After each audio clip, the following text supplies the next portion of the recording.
오늘은 준비하시는 하나님이라는 제목으로 제가 여러분에게 말씀을 나누려고 합니다. 이번 주 말씀과 다음 주 말씀이 어떤 의미로 한 해를 마무리하는데 가장 중요한 메시지이기 때문에 여러분들 마음속에 새기시고, 시간이 되시면, 은혜가 안 되시면 뭐 목사가 부족하다 그러지 마시고, 혹시 모르잖아요. 또 대가에서 한 번쯤 다시 틀어도 보시고, 그러는 가운데 여러분들에게 하나님 주시는 은혜가 있으시기를 바랍니다. 우리가 건강한 믿음이라는 게 뭐냐면, 건강한 믿음이란 내가 믿고 싶은 하나님을 믿는 것이 아닙니다. 많은 사람들이 열심히 기도합니다. 열심히 신앙생활을 합니다. 근데 왜 시험 드냐면 하나님이 자기 마음대로 안 되는 것이죠. 그러니까 자기가 믿고 싶은데 하나님을 믿는 것이죠. 건강한 믿음은 자기가 믿고 싶은 대로 자기가 원하는 하나님을 믿고 붙잡는 것이 아니라 성경이 말하는 하나님을 믿는 것입니다. 그러므로 우리가 이 대강절에 아기 예수 이 땅에 보내신 하나님, 곧 성경이 증거하는 하나님이 어떤 분인가를 보고 그분을 붙잡고 그분이 가까이 가고 그분에게 주목하는 것이 대강절을 보내는 가장 중요한 삶의 지혜인 것입니다.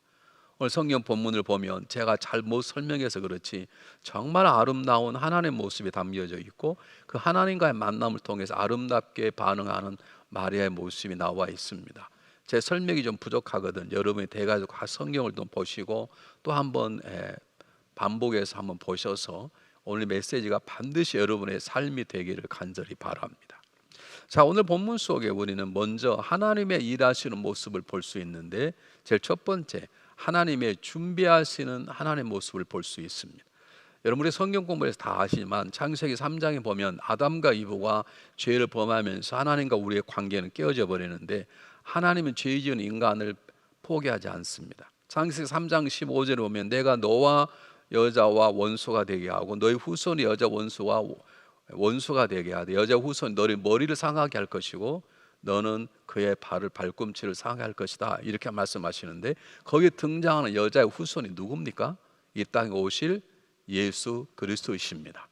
이미 수천 년 전부터 이 땅에 우리를 구원하실 예수 그리스도를 계획하고 계셨고, 그리고 하나님의 때가 되매 마리아를 빌려서 예수님 이 땅에 보내시려고 하시는 것입니다. 여러분, 하나님은 그냥 일하지 않으십니다. 그분은 전능하시기 때문에 그냥 일하셔도 됩니다. 그냥 툭 튕기면 그냥 할 수 있습니다. 그런데 하나님은 전능하시면서도 그분의 일하실 때를 정할 때까지 4,000년을 준비해 오셨습니다. 그리고 이제 마지막 예수님을 이 땅에 보내시면서도 예수님은 나사렛의 마리아하는 여인을 택하시고, 그리고 그에게 그냥 일을 할 수 있는, 얼마나 할 수 있는데 천사 가브리엘 보내서 메시지를 전하게 하고, 오늘 본문에 나와 있지 않지만 마태복음 보면 요셉의 마음도 다스려 주셔서 그 아내를 버리지 않게 하고 이야기하고 함께 부부가 합심해서 아기 예수의 탄생을 준비하도록 하나님이 지금 준비하시는 것입니다. 하나님은 전능하시지만 절대로 즉흥적으로 일하지 않으십니다. 여러분, 예수님은 제자를 키우시는데 그분은 교육의 전문가이십니다. 일주일이면, 우리 한국에도 속성과가 있잖아요. 아니야, 예수님은 전문가시기 때문에 하루 만에 제자들 모든 걸 능통하도록 하실 수 있습니다. 그런데 예수님은 제자들을 쓰임받고 가는데 3년이 넘게 준비시켰습니다. 여러분 잘 아시는 것처럼 사도 바울은 다메섹에서 예수님을 만납니다.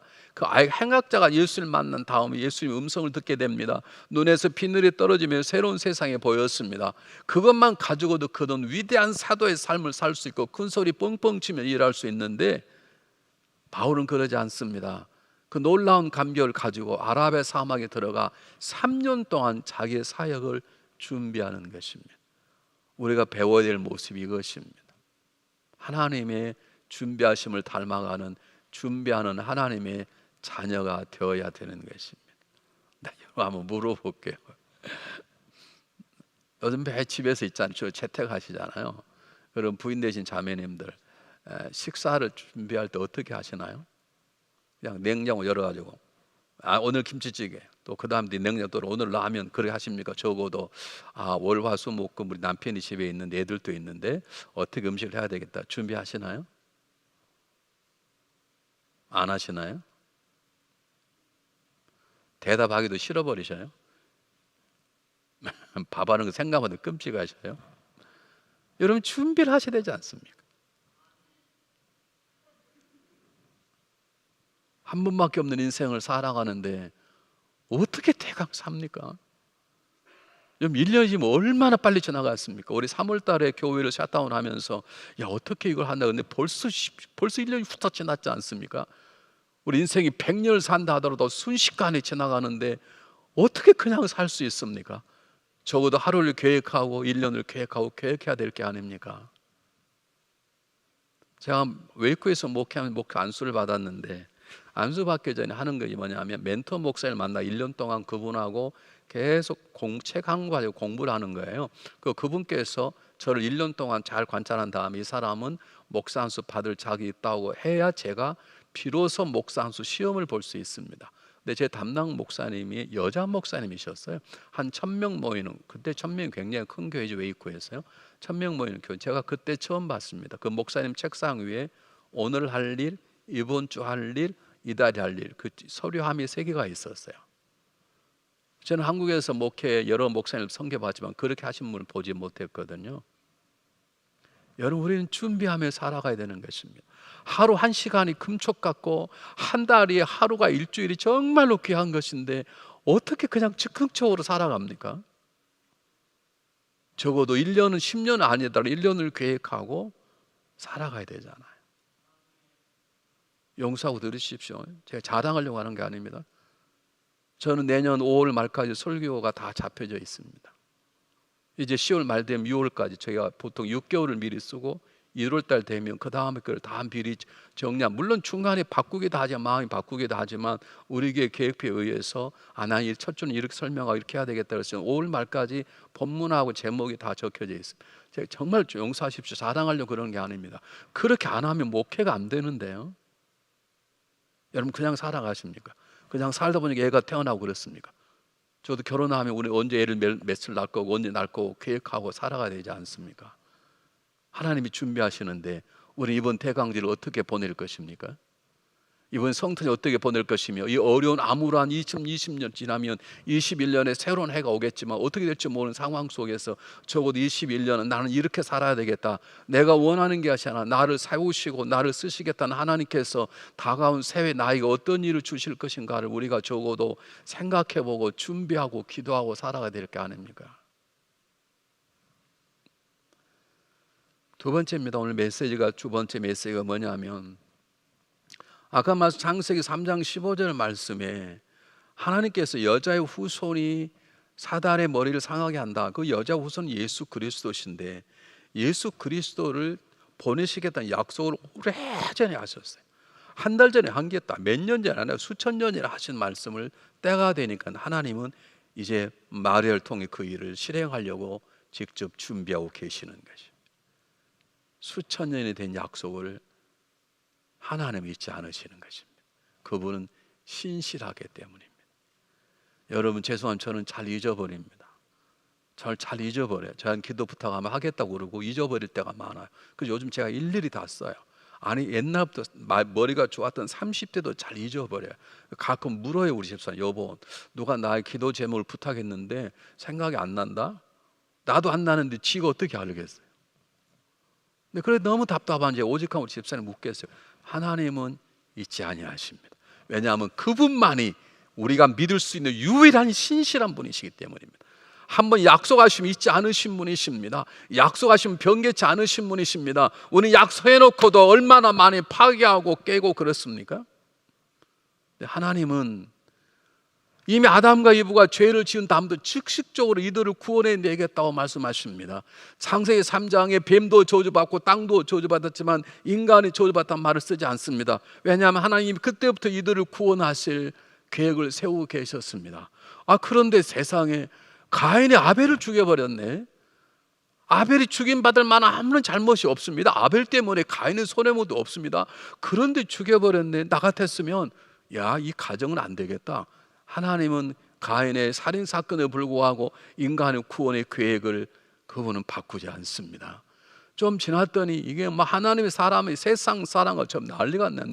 그래서 노아를 통해서 싹 심판일단 하시잖아요. 그랬으면 좀 인간이 깨었으면 좋겠는데 바벨탑을 쌓기 시작하면 하나님과 똑같이 되겠다고 하는 그들의 바벨탑 흩으시면서도 하나님은 우리를 구원하실 그분의 신실한 계획을 포기하지 않으셨습니다. 왜냐하면 그분은 신실한 분, 한 번 약속하신 것을 포기치 아니하시는 유일한 신실한 분이시기 때문입니다.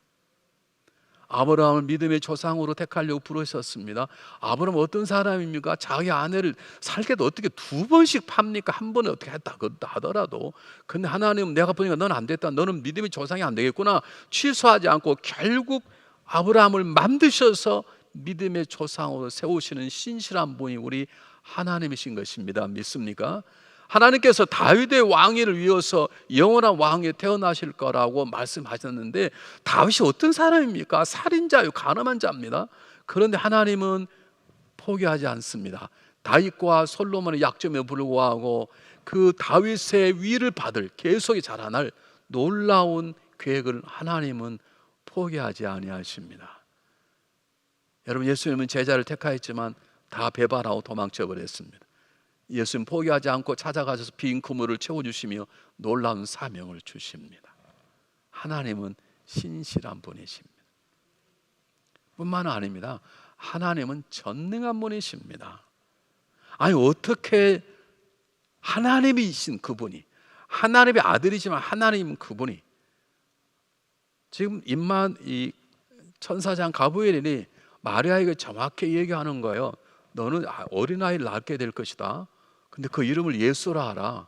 그가 다윗에 이어서 영원한 왕이 되는 놀라운 일을 하게 될 것이다. 그렇게 말하는데 그게 말이 됩니까? 어떻게 처녀가, 남자를 모르는 처녀가 어린아이를 낳을 수 있습니까? 여러분, 동물과 생물의 시계를 보면 암수가 짝을 맺지 않아도 후손이 태어나는 식물도 있고 생물이 있긴 있습니다. 여러분, 어느 날 고래가 새끼를 낳았어요.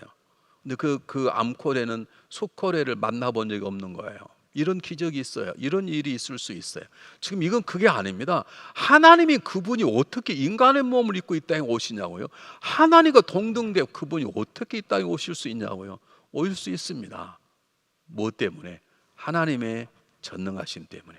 하나님 못하실 리 없는 것입니다. 믿습니까? 오늘 메시지가 뭐냐면, 지금 마리아에게 예수님의 탄생을 얘기하고 마리아의 몸을 빌려서 예수님을 이 땅에 오게 하시겠다는 하나님의 계획은, 내가 신실하고 전능하다, 난 너에 대한 약속을 포기치 않았다라고 하는 하나님의 신실하심과 전능을 드러내시는 놀라운 보고인 것입니다. 여러분, 한번 생각해 보십시오. 하나님이 신실하십니다. 그런데 만약 전능하지 않다면, 신실한데 전능하지 않다면 우리가 그분 안에서 평안할 수 있습니까? 거꾸로 바꾸어서 하나님은 전능하십니다. 못할 일이 없습니다. 근데 그분은 신실하지 않습니다. 아무리 그분 안에서 평안할 수 있습니까? 아니, 두려워 떨 수밖에 없을 것입니다. 저 전능한 분이 화를 내면 어떡하지? 전능한 분이 나를 버리시면 어떡하지?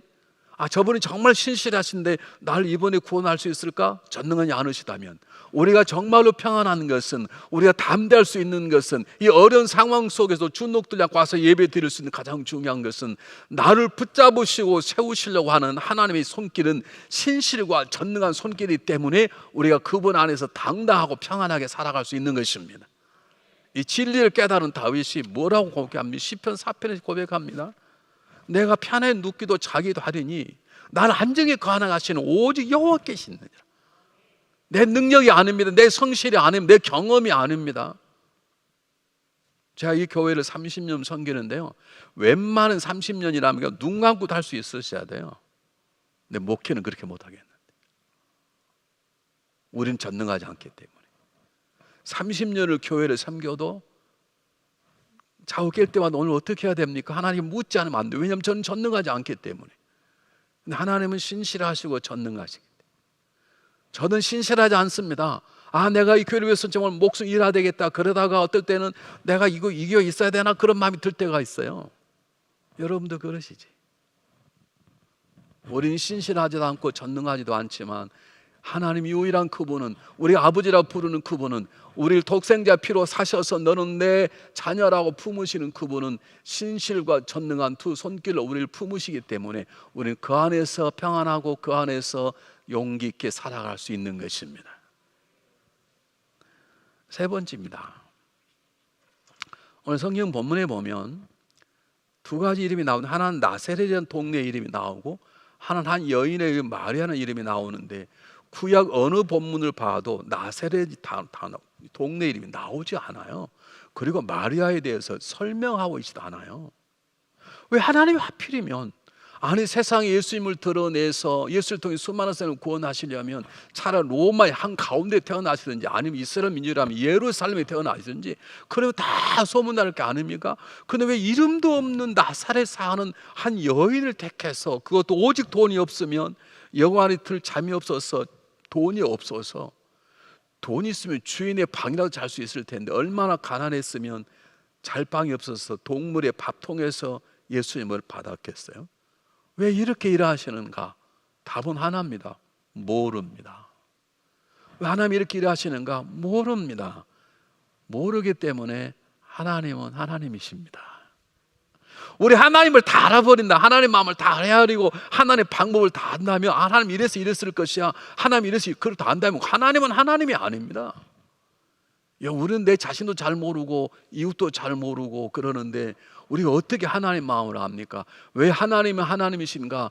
우리가 그분을 다 알 수 없기 때문에. 그분이 우리에게 계시하고 내가 이런 자다라고 말씀하시는 것만 알지 그분이 숨기시고 놔두는 것들은 아직도 알 수 없기 때문에 하나님은 하나님이시고, 그래서 하나님은 우리가 아는 대상이 아니라 믿고 순종하는 대상인 것입니다. 이사야가 이 놀라운 고백을 했습니다. 이사야 45장 15절에 뭐라고 하는지 제가 굉장히 귀중히 여기는 본문입니다. 한번 보실까요? 이사야 45장 15절 똑같이 한번 읽어보겠습니다. 시작. 구원자 이스라엘 하나님이여 진실로 주는 스스로 숨어 계시는 하나님이십니다. 그랬습니다. 여러분, 하나님은 정말 모르신 분입니다. 그래서 우리는 하나님 믿습니다. 우리 하나님 다 헤아릴 수 없기 때문에 하나님이 우리 하나님 되시는 것입니다. 여러분, 성경 좀 안다고 기도 좀 된다고 다 아는 것처럼 말씀하지 마십시오. 내가 우리 이성철 목사 다 알아. 여러분 어떻게 아세요? 우리 집사람은 나를 다 모르는데, 저도 여러분 다 모르는데. 근데 어떻게 우리가 하나님을 아시겠어요? 하나님은 스스로 숨겨진 분이 너무나 많으신 분이시기 때문에 우리는 다만 그분의 신실하심과 전능함을 믿고 그분을 믿고 순종할 뿐인 것입니다. 네 번째입니다. 어떻게 하나님이 마리아를 택했는가? 전 이해할 수가 없어요. 답은 딱 하나예요. 사랑하심이에요. 왜 이 땅에 예수님을 보내시는가? 사실 다 설명할 수 없어요. 답은 하나예요. 사랑하기 때문에. 우리를 사랑했어요. 요한복음 3장 16절에 하나님이 세상을 이처럼 사랑하사, 이 세상은 세상이 아니고 세상 속의 사랑은 저와 여러분을 말하는 것입니다. 이처럼이란 말은 어마어마하게 얼마만큼 그의 아들을 십자가에 죽이실 만큼 우리가 사랑하신다는 것입니다. 왜 마리아를 통해서 이 땅에 예수님 보내시려고 그러시는가? 우리를 사랑해서입니다. 왜 하필이면 수많은 여인 가운데 더 똑똑하고 더 잘나고 아니면 미인이고 이런 사람 택하지 왜 그렇게 이름도 없는 여인을 택하는가? 하나님의 사랑이 무엇인가를 보여주기 위함인 것입니다.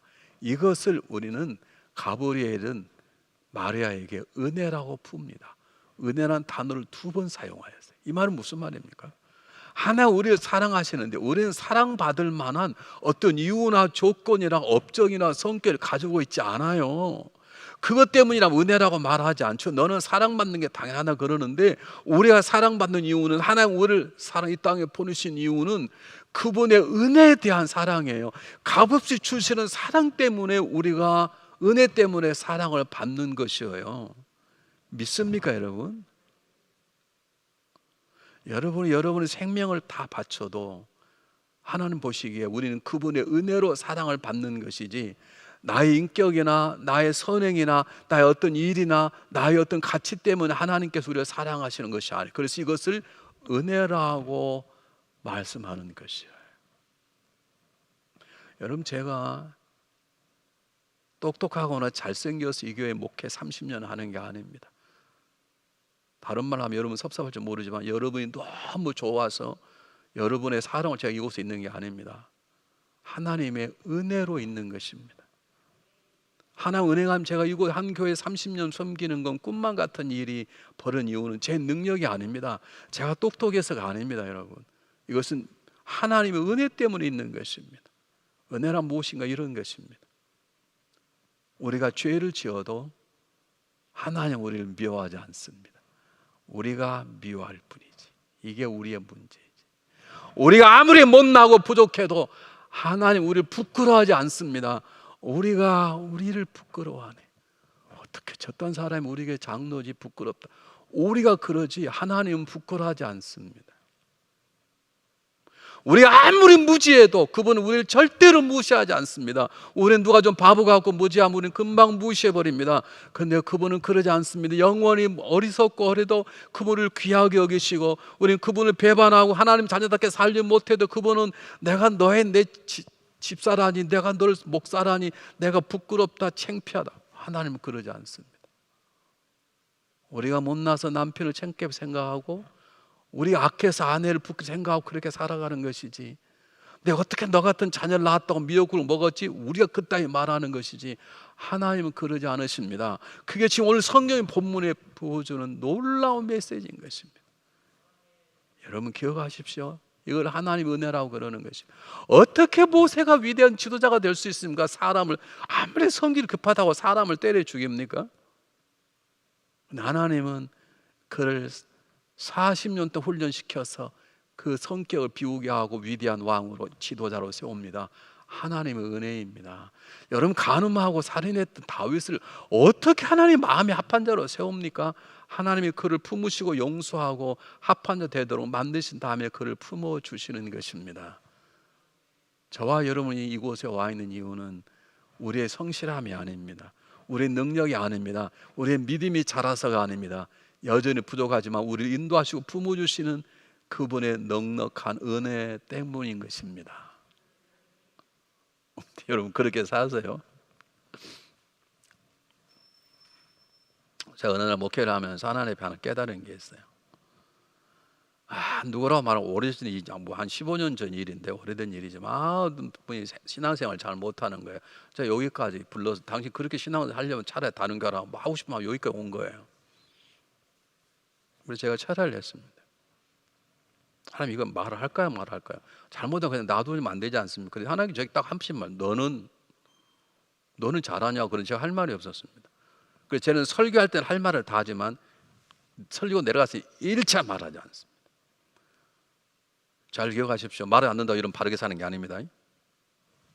저는 설교할 때만 다 말해. 설교할 때만 제가 그래서 하면 안 된다고 다 말해요. 그러나 여러분이 정말 잘못 살아 제가 개인적으로 말하지 않기로 했어요. 하나님 저에게 주신 말씀 그거예요. 하나님 제가 그분이 너무 잘못 살고 있는데 그냥 이 목사 그냥 분명 그냥 두면 안 되지 않습니까? 자 그래서 만나서 그래서 안 된다고 얘기를 해야 되겠는데 하면 그분이 싸움하자고 붙을지 아니면 다른 게 갈 때는 어떻게 할까요? 제가 하고 싶습니다. 그럴 때 하나님께서 너는, 그런 제가 뭐 할 말이 없잖아요. 그래서 그때 제가 전혀 안 합니다. 물어보십시오 우리 집사람한테.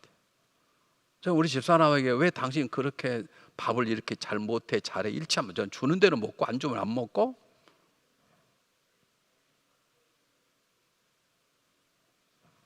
저 우리 집사람에게 우리 집사람이 살려면 당신 왜 그렇게 한 번도 하지 않습니다. 왜 저도 잘 못하는데 그래서 우리는 하나님 은혜로 살아가고 하나님 은혜로 남편 역할을 하나님 은혜로 아버지 역할을 하고 살아가는데 우리가 무엇을 어떻게 하냐는 것입니다. 대강절은 하나님의 은혜를 생각하고 은혜로 남편을 돕고 은혜로 아내를 품고 은혜로 자녀를 품고 살아가는 것이에요. 결론입니다. 은혜를 받은 마리아의 모습입니다. 잘 보십시오. 가브리엘이 잘 설명을 하자 마리아가 은혜로, 그렇습니까? 주님 계집종이오니 말씀대로 이루어지기를 바랍니다. 그렇게 얘기를 했습니다. 그런데 성경을 정확히 볼 필요가 있습니다. 가브리엘이 나타나서 말하자마자 아멘 할렐루야 그러지 않았습니다. 처음에는 무서워했습니다. 두려워했습니다. 그리고 설명을 하자 이제 너에게 자녀가 태어날 텐데 이름을 예수라 하라. 그가 다윗의 위를 이어서 만왕의 왕이 될 것이고 영원한 나라를 세울 것이다. 그걸 깨닫고 그렇습니까? 그러지 않고 어찌 내가 남자를 모르는데 어떻게 그런 일이 벌일 수 있습니까? 이렇게 묻습니다. 그러니 이제 천사 가브리엘이 다시 설명합니다. 그렇지 성령이 너에게 임하면 지극히 높으신 이 능력을 널 덮으실 것인데 거기에 태어나지 않은 하나님의 아들이라 부를 것이다. 바로 너희 사촌 엘리사벳 애를 낳지 못했는데 하나님의 은혜로 지금 임신한 6개월 됐지 않았냐? 하나님 능치 못함이 없을 것이다. 하나님 말씀 너에게 이루어질 것이다 라고 말을 하자 비로소 마리아가 우리말로 하면 아멘, 그래 행하시옵소서. 저는 주님의 종이오니 말씀대로 되기를 바랍니다 라고 하는 게 오늘 장면이에요. 하나님 이 장면을 통해 우리에게 뭐라고 말씀하시냐면, 하나님 우리에게 믿음을 주시면 그 믿음을, 어떤 일을 주시며 이 일을 감당할 만한 믿음을 주시는 거예요. 마리아에게 아기 예수 탄생을 준비할 도구로 쓰임받을 뿐만 아니라 그것을 받아들일 수 있는 믿음을 주신 것이에요. 생각해 보십시오. 이 당시에는 결혼하기 전에 애를 낳으면, 임신하게 되면 남녀 여자가 둘 다 죽을 수 있습니다. 지나가는 사람을 돌로 쳐도, 저 사람 둘이 결혼도 안 했는데 애 낳았대 그러면 지나가는 사람이 돌을 쳐 죽여도 그때는 할 말이 없는 시대예요. 여러분 탕자의 비유를 잘 아시잖아요. 그 아들이 불효만 하고 들어와도 돌에 맞아 죽었습니다. 그래서 아버지가 문에 기다리다가 쫓아가서 자기 아들을 아는 이유가 뭐냐면, 동네 사람이 돌을 치려면 자기를 치란 뜻으로 아들을 카바하듯이 이 당시에는 불륜을 저지르려면 이건 살 수가 없습니다. 그럼 평생 숨어 살든지 해야 되는데, 마리아가 그렇습니까? 저는 주의 종이요 주의 뜻대로 행하시옵소서 할 수 있는 것은, 하나님이 마리아에게 귀한 사명을 주실 뿐만 아니라 놀랍게도 그 사명을 감당할 믿음도 주신 것입니다. 순차적으로 주십니다. 지금은 짤막한 문장 속에 나와 있지만 하나님 우리에게 믿음을 주시는데, 우리의 믿음이 순차적으로, 믿음은 생명과 같기 때문에 나무 하나쯤에 빵 자라지 않습니다. 나의 하나둘 자라는 것처럼 하나님 우리에게 합당한 일을 주시고 합당한 일을 감당하는 믿음을 순차적으로 주시는 것입니다. 여러분 성경을 잘 보십시오. 여러분 모세를 하나님 용서하기 위해서 80년을 기다리셨습니다. 여러분 요셉은 하나님의 합한 자로 쓰임받고 이스라엘 민족의 새로운 보호자로 하는데 13년을 철두철미 훈련을 받았습니다. 다윗의 마음이 합한 자가 되는 데는 수많은 전쟁과 생사를 가는 전쟁터에서 뼈를 깎는 아픔의 고단을 겪게 만드신 다음에 그를 세우신 것이에요. 예수님은 전문가신데 제자들 키우는데 3년 반이라는 세월이 흘렀고, 제가 처음 말씀드렸지만 바울은 하나님 주님을 만난 다음에 3년 동안 훈련이 지난 다음에 그는 복음을 증가하는 사도가 된 것입니다. 여러분 너무 서두르시면 안 됩니다. 여러분 기도 한번 했다고 남편이 변한 줄 아세요? 그럼 처음부터 안 변해. 처음부터 문제가 없어. 여러분 기도 좀 했다고 여러분 아내와 자녀가 쉽게 변한 줄 아세요? 아니에요. 더 많은 눈물과 기다림이 있어야 되는 그것이 하나님의 방법인 것이죠. 여러분 그렇다고 1년을 지나면서 여러분 믿음이 적어졌다고 낙심하지 마십시오. 때가 되면 하나님 우리 믿음을 세워주실 것입니다. 여러분의 남편과 아내가 믿음이 적다고 걱정하지 마십시오. 여러분의 자녀가 믿음이 적다고 걱정하지 마십시오. 모세도, 여러분 요셉도, 다윗도 다 그랬습니다. 때가 되면 하나님이 세우셔서 위대한 사람으로 하나님 만드셨습니다. 그러면 우리는 기다릴 줄 알아야 됩니다. 우리는 소망을 버리지 말아야 되는 것입니다. 제가 여러분에게 수없이 많이 간증했을 거예요. 제가 잊을 수 없는 것이, 목회할 때 생각나면, 제가 전혀 생각 안 하다가 목회할 때 생각나는 것이었어요. 제가 국민학교 4학년 때 원예반이, 이렇게 원예반이었습니다. 근데 우리 아버님이 대학의 학장이셨고 제가 다니는 국민학교가 그 부속 국민학교였어요. 선생님이 제가 뻔해 저에게 잘 보이려고 날마다 화분을 하나씩 주는 거예요. 예, 여기 꽃씨가 심었다, 민들레를 심었다, 잘 키워서 아버지에게, 아빠에게 보이고, 그리고 교회, 이제 학교를 가져와라. 근데 한 번도 성공해 본 적이 없습니다. 왜냐하면 자고 나면 싹이 안 나와봤어. 그럼 파봐. 그럼 씨가 그냥 있는데 또 덮어. 또 물 줘. 그 다음에 또 안 돼. 또 파봐. 그럼 또 있어. 그래서 결국 다 죽였어요. 여러분 기다리셔요. 하나님 우리를 기다리시는 거예요. 처음부터 마리아가 아멘 할렐루야 그렇게 하지 않았어요. 여기는 성경가 짧게 나와 있지만 하나님은 우리 인생을 다스릴 때 한 단계씩 달아가도록 역사하시는 것입니다. 믿습니까? 어쨌든 우리는 오늘 성령 반문을 통해서 우리 믿음이 어느 정도 자라와 있는가를 보시고, 하나님 제 믿음을 더 키워주십시오 라고 하시되, 내 믿음이 조금은 후퇴했다 하더라도 그럴 수 있습니다. 낙담하시거나 포기하거나 나는 이번에 기독교를 버리고 절로 가야 돼 그런 생각하지 마시고 기다리십시오. 하나님의 손을 붙잡으십시오. 여러분 자녀라고 믿음 없어? 호적에 파 그러지 마시고 기도하십시오. 하나님 얼마나 인생 크게 키우려고 이렇게 훈련시키시는가. 그 믿음을 가지고 소망을 버리지 마시고 기도하며 기다리는 우리가 되어야 될 줄 믿습니다. 자, 오늘 우리 굉장히 중요한 순종이라는 단어입니다. 순종하겠다는 것입니다. 여러분, 하나님의 신실하심과 전능하심이 하나님의 위대하신 일이 내 삶 속에 뿌리내리고 역사하려면, 하나님의 은혜가 내 삶 속에 뿌리내려서 아름답게 열매를 맺어서 하나님이 하셨다고 할 만한 일들이 일어나려면 딱 하나밖에 없습니다. 순종입니다. 제가 봤던 것처럼 화분을 파는 건 순종이 아닙니다. 제가 열심히 팠지만 그것은 오히려 죽이는 것입니다. 여러분 기억하십시오. 순정한 마음을 사실 하나님이 마리아에게 주신 거예요. 마리아가 성경공부 해본 적도 없습니다. 마리아가 신학교를 다녀본 적도 없고 마리아가 제자훈련 받아본 적도 없습니다. 근데 어떻게 이렇게 됩니까? 하나님이 마리아에게 순정한 믿음을 주신 것입니다. 그러나 기억하십시오. 순정한 믿음 하나님 우리가 주시는데 우리가 믿음으로 순종을 받지 아니하면 순정한 믿음 내 안에 작동되지 않습니다. 요한계시록 3장에 보면 내가 문 밖에 서서 두드린 누구든지 내 음성을 듣고 문을 열면이라고 말합니다. 하나님 내게 순종한 믿음을 주실 때 아멘 할렐루야가 받으면 그렇습니다. 저는 주의 종이 오니 행하시옵소서. 그 믿음으로 순종을 받아들이면 그때 사람 내 삶 속에 놀라운 역사 행하시는 것입니다. 여러분 그러므로 하나님의 말씀하심의 귀를 잘 기울이시기 바랍니다. 여러분 보십시오. 제가 계속 반복적으로 말씀하십니다. 모세는 그랬지만 모세는 순종한 사람입니다. 여러분 엘리야도 순종한 사람입니다. 다윗은 한때 실수했지만 하나님 마음에 순종한 사람입니다. 요셉도 어릴 때는 철다국이 없었지만 요셉도 여러분 순종한 사람입니다.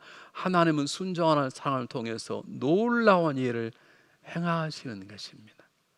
하나님 일하시면 순종이라는 밭이 아니면 하나님은 일하지 않으십니다. 여러분 그러므로 대강절인 하나님 저에게 순종을 주십시오 라고 하는 것이 굉장히 중요합니다. 제가 1989년에 웨이코에서 목사 안수를 받았어요. 요즘은 바꿔졌는데 예전에는 안수를 2번 받아요. 그걸 디컨 안수라고 그러고 엘더 안수를 받았는데 디컨을 받은 다음에 엘더 안수를 8년 안에 받아야 돼요. 근데 저는 그걸 몰랐어요. 목사 안수 받았으니까 목사인가 그냥 됐는데 어느 날 제게 본부에서 편지가 왔어. 너 지금 목사 안수 받았는데 8년 안에 엘더가 안 되면 너는 다시 전도사로 돌아간다는 거예요. 저는 UMC 역사에 처음으로 목사였던 전도사로 잘릴 뻔하는 그런 기회가 있었습니다. 2년밖에 안 남은 거예요. 6년이 지난 저는 몰랐어요. 근데 2년 안에 엘더 받을 과정을 못 맞춰요. 그걸 마치려면 1년 동안 멘털만 다시 공부해야 되고 또 시간이 지나면 시험 봐야 되고 시험 받으면 또 회의가 해야 돼요. 그것이 3년 걸려요 보통. 저는 이미 늦은 거예요. 그대로 있으면 저는 나중에 이제 편지고 너는 이제 전도사다 또 그렇게 되는 거예요. 근데 다행히 하나님 은혜로 한국 감리교 신학대학에서 가르치던 포이추라스 한국말로 박대인 교수가 한국을 떠나서 우리 SMU에 와 있었어요. 저는 그분을 만나본 적도 없어요. 제가 급하게 그분을 찾아갔어요. 그분 한국말 저보다 더 잘하세요. 교수님 제가 이런 상황 어떻게 하면 좋겠냐고. 근데 참 놀라운 건 저는 그런 일이 일어날 줄 모르고 그분을 한번 초청해 우리에게 수요일 날 여성교회 헌신예배 때 수요일 한번 설교를 한번 시키고 제가 그분을 끝까지 잘 대접해드려요. 식사도 대접하고 강사비 드리고 아마 이분은 그것에 마음에 감동이 되었던가 봐요. 왜냐하면 한국에서 강의를 하다가 CIA 멤버라고 오해받아고 사실 쫓겨난 것이거든요. 한국 사람이 상처가 있는데 이분이 한국을 너무 좋아해서 달라스 집을 샀는데 온도를 깔 정도로 침대를 안 살고요. 그리고 한국을 좋아했는데 우리가 우리 교회 처음으로 그분을 초청해서 설교를 시켰는데 그분이 그게 오래 남았던가 봐요. 자기가 도와주겠다고 그래서 본부에다가 편지를 쓴 것입니다. 이분이 이런 상황이 있는데 벌써 목회를 10년째 한 사람인데 지금 이렇게 하면 안 되니까 특별한 조치를 취해달라. 그 본부에서 당신이 2개월 동안 공부를 가르치면 엘더를 주겠다. 그래서 2개월 공부하고 엘더가 됐습니다. 1995년도에 제가 이 교회에서 엘더 안수를 목사 안수를 2번째 받은 거예요. 그때 이런 상황을 잘 알고 있었던 우리가 처음 빌렸던 얼빙 퍼스트 UMC에서 부목사님이 저를 잘 알거든요. 그분이 저에게 안수 받은 선물로 액자를 하나 주었는데 그 액자가 요한 웨슬리 목사님의 언약 기도입니다. 하나님 제가 이렇게 살겠습니다. 마리아의 순종의 마음을 담은 언약 기도입니다. 저는 그걸 액자로 잘해서 제 침대 딱 옆에다 놔. 제가 일어나면 이렇게 앉게 되고 일어날 때마다 그 액자가 보여요. 한번 들어보시겠어요? 한번 들어보셨을 거예요. 보세요. 저는 더 이상 제 것이 아니라 주님의 것입니다. 주님이 원하시는 일에 저를 붙들어 매시고 주님이 원하시는 사람들에게 저를 붙이소서. 저를 행하게 하시고 저에게 고난을 주시고 저를 주님께서 고용하소서. 주님의 처분에 맡깁니다. 주님을 위해서라면 저를 높이시기도 하시고 저를 낮추시기도 하소서. 저를 채워주시기도 하시고 주님이 원하신다면 저를 비우기도 하소서. 제 모든 것을 주시기도 하시며 또한 제게서 모든 것을 가져가기도 하소서. 제 모든 것을 주님의 기쁨을 위해 쓰시도록 기꺼이 그리고 마음을 다해 드립니다. 오 영광스럽고 복되신 하나님, 성부 성자 성령님이시여, 저는 주님의 것이요 주님은 저희 것입니다. 그렇게 되게 하소서. 제가 이 땅에서 맺은 언약을 하늘에서 확증하여 주소서. 아멘. 이분이 유명한 웨슬리 목사님의 언약의 기도입니다. 저는 일어나서 앉을 때마다 주여 저 기도가 제 기도가 되게 하시고, 어느 날 저 기도가 됐거든. 누가 물어보면 목사님 어떻게 저렇게 사셨냐 물으면 제가 답을 다 외우고 있습니다. 하나님이 하셨습니다. 근데 그렇게 물어본 분도 없고 내가 그렇게 아직 살지도 못하는데, 저는 일어날 때마다 그분 제가 침대에 딱 붙여놨어요. 그래서 제가 이분의 기도가 나의 기도가 되게 해달라고, 저도 응답받고 누가 물으면 하나님이 하셨습니다 그렇게 말하게 하려고 준비 중에 있습니다. 한 설교자가 오늘 본문 놓고 얘기했습니다. 하나님 우리에게 평안한 삶을 주시려고 하는 것만 아니라 우리를 위대한 삶을 살게 하시려고 우리를 부르신다. 마리아는 이름도 없는 사람인데 성경에 기록이 되고 놀라운 위대한 존재가 되어버렸습니다. 순종이란 삶을 살면 하나님 우리 삶관 오셔서 보잘것도 없고 천하고 부족한 우리를 위대한 존재로 만들어 주시는 것입니다. 이 손길 때문에 모세가 위대한 사람이 되었고, 이 손길 때문에 간음자와 살인자인 다윗이 마음에 합한 자가 되었고, 고잘쟁을 철없던 요셉이 위대한 제2의 당차 오실 예수의 모습을 그린 자가 되었고, 다 피버 도망갔던 예수님의 제자들이 위대한 사도가 되었고, 행악자인 바울이 위대한 하나님의 사도가 된 것입니다. 하나의 단어, 순종입니다. 순종하면 하나님이 기뻐하십니다. 왜냐하면 순종하는 것은 하나님이 제 삶의 주인이십니다. 순종하는 건 저는 주님의 종입니다. 순종하는 것 하나님 뜻이면 저는 됩니다. 하나님 뜻이 행복입니다는 고백이기 때문에 하나님은 순종하는 자에게 하나님 되심을 나타내시는 것입니다. 여러분, 대강절입니다. 제가 가끔 얘기하는 것이지만 대강절은 대강대강 사는 절기가 아니라 정말 심각하게 1년을 준비하고 성탄을 준비하고 다가온 새해를 준비하는 달입니다. 그런 절기입니다. 그리고 마리아처럼 순종의 삶을 사는 절기인 것입니다. 새로 시작한 한 주간 어떻게 사시겠습니까? 기도하겠습니다.